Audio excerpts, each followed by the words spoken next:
Guys!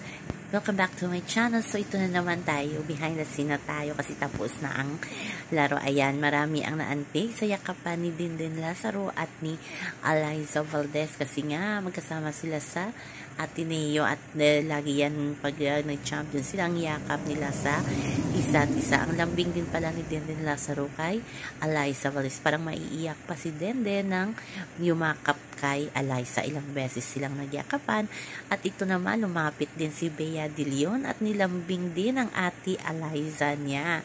Ayan, parang batang naglalambing sa ate si Bea De Leon, diba? Ang cute nilang tatlo at nagbibiruan pa pagkatapos.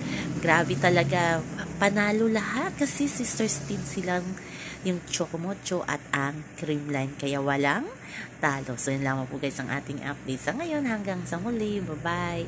Always remember, huwag po tayong paka-stress. Please like, share, subscribe my channel para ma-update kayo sa mga bago kong upload. Bye bye.